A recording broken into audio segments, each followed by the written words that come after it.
शुरू करें। दोस्तों, कुछ दिनों पहले इतिहास के सबसे बड़े आतंकवादी हमलों में से एक कश्मीर के पहलगाम में हुआ। चुन चुन के हमारे भारतीयों को आतंकवादियों ने मारा और आज पूरा देश गुस्से में है। हमारे देश के युवा उबल रहे हैं।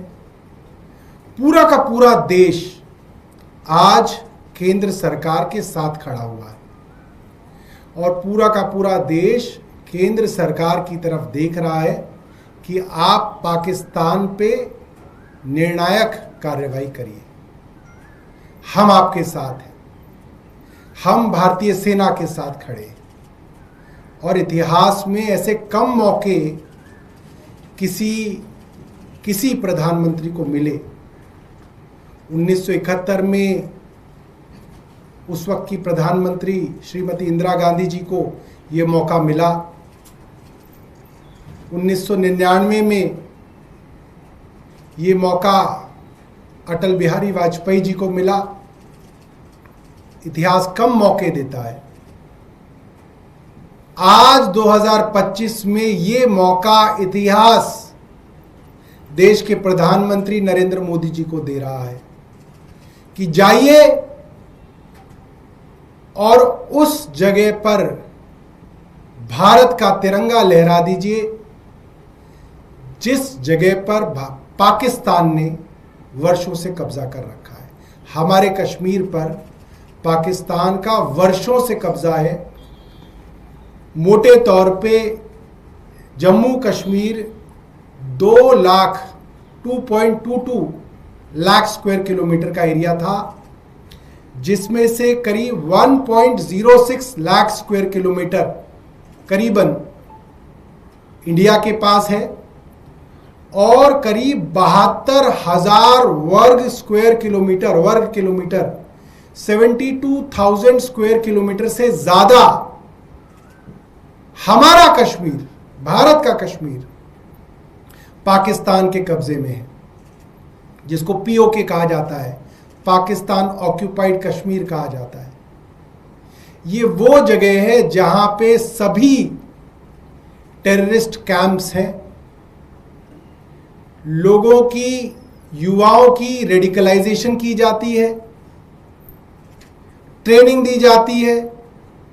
ट्रेनिंग कैंप्स यहां पे हैं, लॉन्चिंग पैड्स यहां पे हैं और पूरा का पूरा इंफ्रास्ट्रक्चर है वहां पे किस तरीके से भारत के खिलाफ आतंकवादियों को वहां पे ट्रेन किया जाए और हमें परेशान किया जाए। और ये सरकार के पास ये सारी की सारी रिपोर्ट्स हैं, जानकारियां हैं। ये पीओके में ही ये पूरी की पूरी आतंकवादियों की फैक्ट्री है, जहां से आतंकवादी नए नए बनते हैं और यहां भेजे जाते हैं। आज पूरा देश भारत की सरकार के साथ खड़ा है। हिंदू हो, मुसलमान हो, सिख हो, ईसाई हो, जैन हो, बौद्ध हो, सब लोग आज भारत की सरकार के पीछे खड़े हैं, कह रहे हैं कि आप कुछ कीजिए। हमें और पूरे हिंदुस्तान को भारतीय सेना और अपने सैनिकों के पराक्रम पर पूरा भरोसा है। प्रधानमंत्री जी, आप इशारा करिए फौज को, फौज के सूरमा पीओके को लाके भारत में वापस जमा करेंगे। सवाल यह है कि क्या सरकार को भारत की फौज के पराक्रम पर भरोसा है? और अगर है तो ये वक्त आ गया है जब पीओके हिंदुस्तान में वापस आए। मैं कहूंगा अनुराग जी भी अपनी बात इसमें रखें।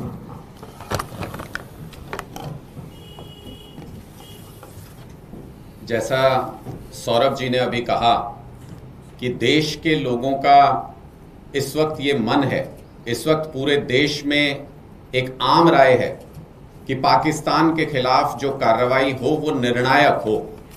इससे पहले भी कई बार ऐसा हुआ है कि पाकिस्तान ने हमें आंख दिखाने की कोशिश की, हमारी धरती पर आतंकी घटनाओं को अंजाम दिया और उस समय की सरकारों ने पलटवार करते हुए, जिसका सबसे ताजा उदाहरण आप, जब इससे पहले पुलवामा में जब आतंकी घटना को अंजाम दिया गया था तो भारत की सरकार ने मुंहतोड़ जवाब पाकिस्तान को दिया और वहां के एक आतंकी कैंप को नष्ट किया गया। लेकिन उसके बावजूद आप देखिए, पाकिस्तान ऑक्यूपाइड कश्मीर का इस्तेमाल कर करके दोबारा से आतंकियों को खड़ा किया जाता है, दोबारा उन कैंपों को बना लिया जाता है, दोबारा लॉन्चिंग पैड्स को तैयार कर लिया जाता है। इसका सीधा सा उदाहरण यह है कि अगर आपको मच्छर खत्म करने हैं तो मच्छर मारने से काम नहीं चलेगा। जहां से मच्छर पैदा हो रहे हैं उस जगह को साफ करना पड़ेगा, उस जगह को अपनी मिल्कियत में लेना पड़ेगा, अपने काबू में लेना पड़ेगा। इसलिए आज पूरे देश का जिस तरीके की घटना, जिस तरीके की कोशिश देश को धार्मिक आधार पर बांटने की आतंकियों ने की, जिस तरीके की आतंकी घटना को अंजाम दिया, उसके बाद पूरा देश एक राय है कि पीओके को निर्णायक तौर पर भारत में वापस लेना चाहिए।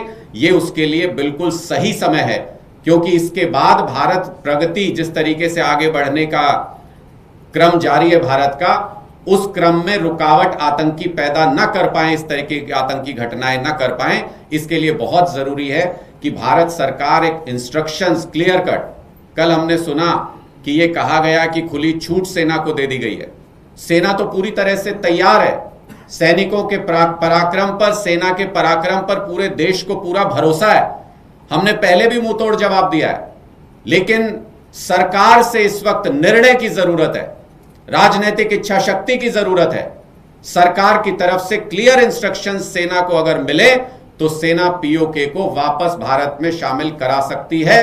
पीओके का हमारा जो धोखे से लिया हुआ, क्योंकि एक्सेशन में तो पूरा का पूरा जम्मू कश्मीर भारत के साथ आया था, पूरा जम्मू कश्मीर राज्य भारत के साथ शामिल हुआ था, लेकिन उसको धोखे से पाकिस्तान ने जो कब्जा किया, आज ये सही मौका है, पीओके को भी वापस लेना चाहिए और आतंकियों की समस्या को भी पूरी तरह जड़ से खत्म कर देना चाहिए। जब उनका ब्रीडिंग ग्राउंड ही नहीं बचेगा तो फिर आतंकी पैदा होने भी बंद हो जाएंगे। यह निर्णय अब सरकार को लेना है कि उनकी राजनीतिक इच्छा शक्ति किस तरीके की है।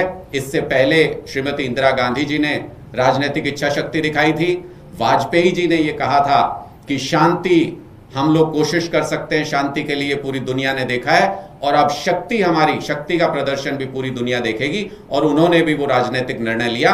आज पूरा देश ये उम्मीद कर रहा है कि मौजूदा सरकार एक कठोर निर्णय ले, एक मजबूत निर्णय ले, अपनी राजनीतिक इच्छा शक्ति दिखाए और भारतीयों का जिस पीओके पर हक है उस पीओके को वापस लेकर के आए। आपके कोई प्रश्न है तो आप पूछ सकते। देखिए, मीटिंग्स का दौर चल रहा है, स्ट्रेटेजिक मीटिंग्स हैं, सारी चीजें अपनी जगह पर सही हैं, लेकिन लोगों की मानसिकता को भी समझने की जरूरत है। पूरा देश इस वक्त क्या सोच रहा है? पूरा देश इसी उहापोह में है कि हमने पहले भी जवाब दिया है, हम खुद से ज्यादा नुकसान पाकिस्तान का कर सकते हैं, बहुत ज्यादा नुकसान कर सकते हैं, हमारी सेना के अंदर वो ताकत है। लेकिन उसके बाद क्या? पहले भी जब इस तरीके का जवाब दिया गया, क्या उसके बाद आतंकवाद पूरी तरह से समाप्त हो गया? क्या पाकिस्तान ने पाक ऑक्यूपाइड कश्मीर में लॉन्चिंग पैड्स बनाने, ट्रेनिंग कैंप्स बनाने बंद कर दिए? इस समस्या का एक पुख्ता समाधान होना चाहिए।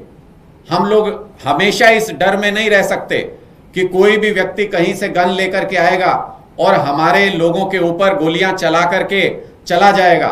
ऐसा मुमकिन नहीं है। इसलिए पूरे भारतवर्ष की एक एक व्यक्ति की इस वक्त ये इच्छा है कि पाक ऑक्यूपाइड कश्मीर को ही वापस लाना चाहिए, तभी इस समस्या का निर्णायक समाधान हो सकता है। देखिए, हम बहुत सीधी सी बात कर रहे हैं कि उस ब्रीडिंग ग्राउंड को खत्म करना है जहां पे ये मच्छर पैदा होते हैं।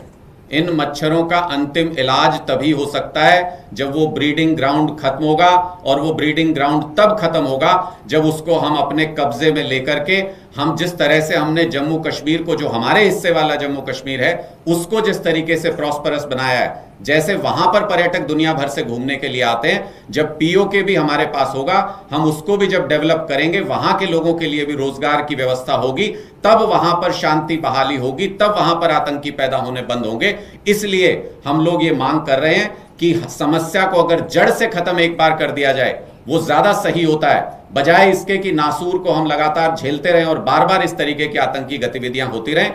और अगर कोई हमारी जमीन के ऊपर कब्जा किए बैठा है, तो फिर किस चीज के लिए संघर्ष करेंगे? हमारी मातृभूमि के ऊपर कोई कब्जा किए बैठा है इतने लंबे समय से, और आप कह रहे हैं कि उसके लिए हमें क्या करना पड़ेगा, बड़ा निर्णय लेना पड़ेगा, क्या करना पड़ेगा?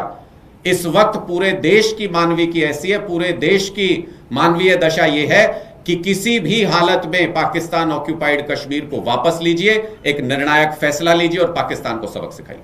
देखिए, हमें ऐसा लगता है कि भारतीय जनता पार्टी की सरकार कुछ अपना काम तो कर नहीं सकती है, और जिस तरीके से मनीष सिसोदिया जी पर और हमारे बाकी लीडर्स के ऊपर केस दर्ज किए जाते हैं, मुझे तो लगता है कि अब एक केस ये भी दर्ज होगा कि मनीष सिसोदिया जी सरकारी कुर्सी पे क्यों बैठे थे। मनीष सिसोदिया जी वहां कॉमा और फुल स्टॉप लगाना उस कागज में क्यों भूल गए, इसके ऊपर भी एक एफआईआर दर्ज होगी। तो इनको 5 साल तक भारतीय जनता पार्टी की सरकार को कोई काम नहीं करना है, इनको बस यही ड्रामेबाजी करनी है। कभी इस मामले पे केस दर्ज कर दिया, कभी उस मामले पे केस दर्ज कर दिया। मैं फिर से कहता हूं, यह महज इत्तेफाक नहीं हो सकता है कि दुर्गेश पाठक जी को गुजरात का सह प्रभारी बनाया गया, उनके खिलाफ एफआईआर दर्ज हो जाती है, उनके घर पे रेड हो जाती है। मनीष सिसोदिया जी को, सत्येंद्र जैन जी को पंजाब का प्रभारी और सह प्रभारी बनाया जाता है और उनके ऊपर नए सिरे से एफआईआर दर्ज हो जाती है। यह पूरी तरह से पॉलिटिकल मामला है, यह पूरी तरह से दबाव डालने की, डराने का प्रयास है। लेकिन इन लोगों को इतना समझ आ जाना चाहिए कि आम आदमी पार्टी के नेता इनकी इन गीदड़ भभकियों से, इन केस से, इन ईडी सीबीआई से नहीं डरते। सर, एक सवाल है कि हरियाणा की सरकार ने आरोप लगाया पंजाब की सरकार पे कि पानी नहीं दे रही है, पानी नहीं छोड़ रहा है, जबकि पंजाब सरकार कहना है कि हमने अपने हिस्से का पानी छोड़ा है। मुझे लगता है कि उसका जवाब चंडीगढ़ में दिया जा रहा है, वहां पे पंजाब और हरियाणा सरकार के बीच का मामला है, पंजाब सरकार उसको क्लैरिफाई करेगी। बहुत बढ़िया।